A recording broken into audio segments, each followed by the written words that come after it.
Salam yurttaşlarım, ildeşlerim, doğanlarım. Gökdepe'nin söveşini, Gazavadın söveşini, näme üçün unuttuk biz erkekleri öldürüp zinanların zorlanışını.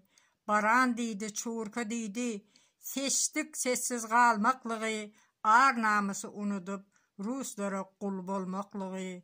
Näme üçün unuttuk biz cellattan ar almaklığı, unuttuk biz ata baba düşmandan ar almaklığı. Bu hakikat acam olsa, yurdu elden alanlığı, güýçli millet biz deyip Türkmenleri gömenliği.